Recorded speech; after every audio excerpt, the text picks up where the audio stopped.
Shalom, que Dieu vous bénisse, que sa grâce demeure sur vous.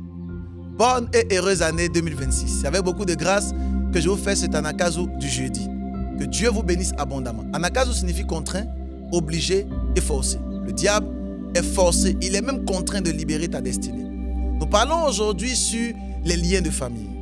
Hier, nous avons compris que le lien de famille peut être très diabolique et le lien de famille peut apporter en nous l'esprit de mort. J'aimerais continuer sur cette grande thématique contre l'esprit de mort. Et j'aimerais dire ceci. L'esprit de mort est un démon que tu dois en découdre tous les jours de ta vie. Vous savez que lorsque Christ était dans le tombeau, la Bible précise clairement qu'il fait 3 jours dans le tombeau.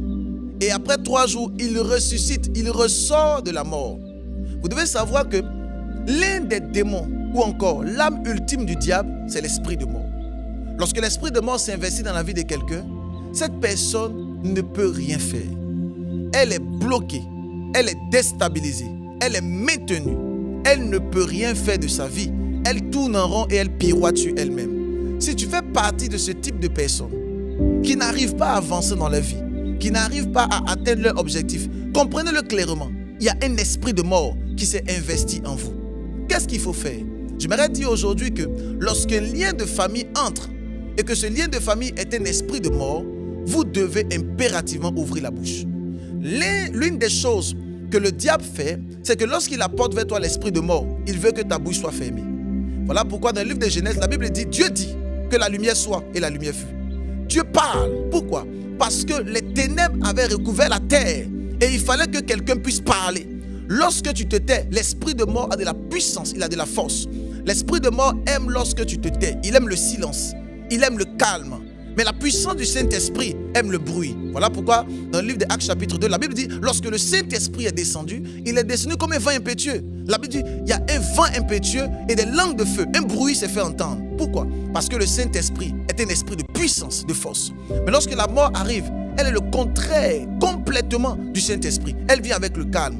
Elle veut te pousser à te taire.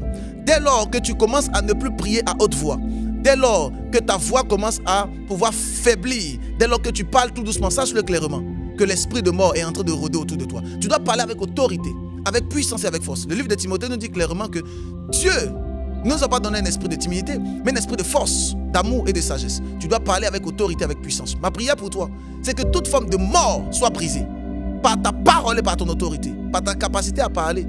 L'esprit de mort sera obligé de capituler au-devant de toi. Voilà pourquoi fais cet exercice simple.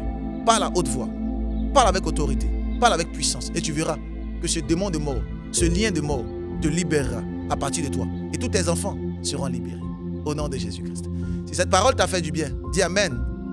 Abonne-toi, partage et invite le maximum de personnes à suivre Anakazu du matin 6h. May God bless you. On se retrouve demain pour notre temps de prière. C'est notre live spécial. Shalom.